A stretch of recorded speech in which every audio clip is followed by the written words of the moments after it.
They claimed that the millionaire's twins would always be the subject of silence. They were isolated, disregarded, and treated like fragile glass in a world that most people couldn't comprehend because they were born deaf. However, a newcomer entered their mansion's silent hallways. An invisible black cleaner with a history no one cared to inquire about. And everything started to change in a single, unanticipated moment. Beyond just two kids, what transpired in that home revealed a reality about privilege, discrimination, and the value of interpersonal relationships. Are you prepared to hear it? With its gleaming marble floors, the mansion stood as a testament to wealth and power. The boss's twins, who had been raised in an environment with everything money could purchase but were imprisoned in a state of silence that no luxury could end, lived there. Their days were meticulously planned by private tutors and therapists because they were deaf from birth, but genuine happiness hardly ever broke through the routine.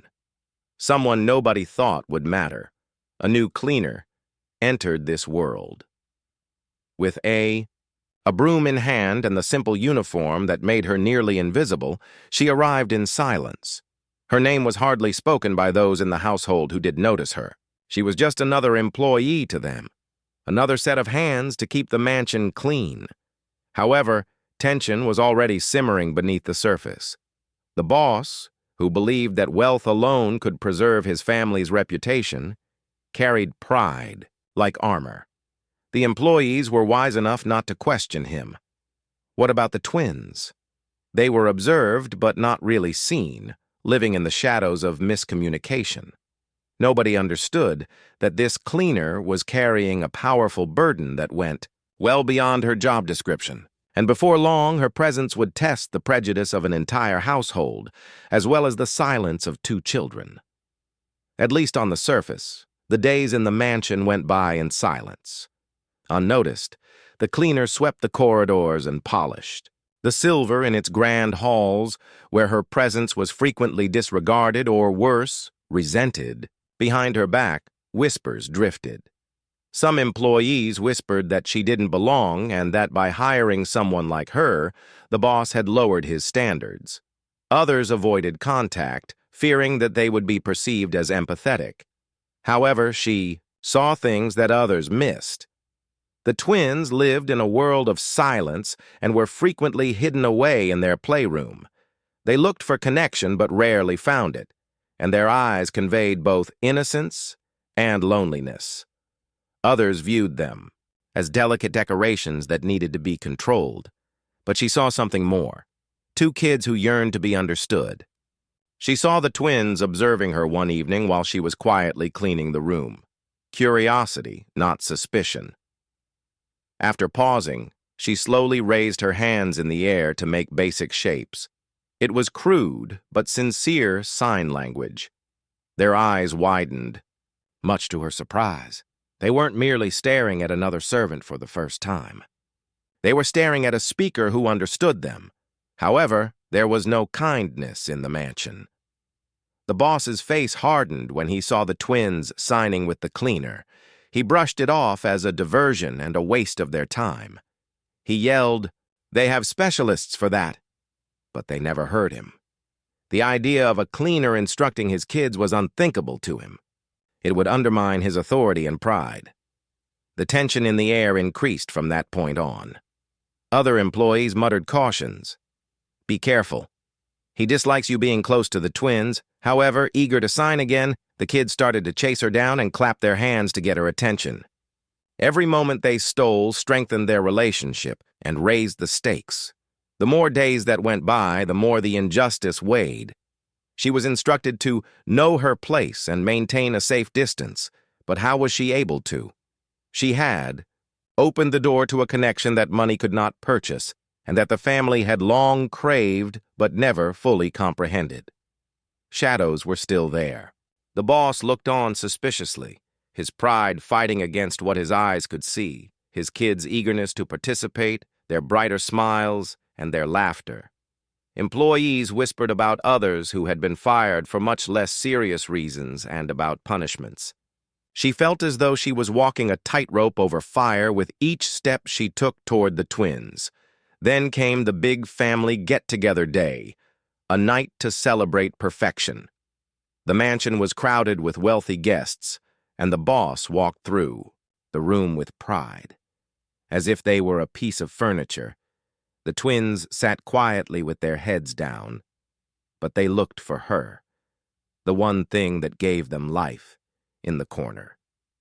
She paused, caught between instinct and commands. To come forward might bring shame, or worse. However, to remain would betray their tacit trust in her. The room became quiet, a decision that could break walls much stronger than the marble surrounding them was about to be made in that silence. Chandeliers, laughter, and the clinking of glasses filled the grand hall. Visitors marveled at the marble, the wealth, and the immaculate reputation the boss had worked so hard to maintain. Sitting on the edge of everything, the twins were quiet, reserved, and had their eyes downcast as though they were non-existent. They were ornaments in a picture that was perfect to everyone else. But then it took place. It was a tiny moment, but it shattered everything. As if invisible, the cleaner was standing by the wall with her broom when one of the twins noticed her. Their small hands started to form the signs they had secretly practiced. A straightforward message: get nearer. The cleaner paused, then moved forward, and gasps resounded. The twins didn't care that the boss's glare could have broken stone. Their faces glowed with a vitality that had never been seen in the room before, as they jumped out of their seats and hurried toward her, signing quickly. They weren't silent for the first time. They were heard. The visitors froze. Some murmured in wonder, others in condemnation. What about the boss? His pride became red with anger. How dare a servant, a black servant, take center stage and disclose what his wealth and experts were never able to? His voice boomed over the quiet as his hand slammed the table. His words were dripping with humiliation as he ordered her out. The twins, however, clung to her more tightly and wouldn't let go in that moment. This was more than just a cleaner, as their small hands made clear. She served as a link between them and the world they had been excluded from. The boss was trembling with rage. The cleaner was standing tall against the storm, and the guests were shifting uneasily. The tension was unbearable. Then, in one breathtaking moment, the mansion's silence was broken. Not by words, but by something much more potent. The question hung heavy in the air. Would she be destroyed by this act of defiance? Or would it finally bring to light the truth that money had been hiding for years? That night, the quiet was more deafening than any storm. Red with rage, the boss attempted to pull the twins away, but they held on to the cleaner's hands more tightly. The truth was indisputable in that grasp.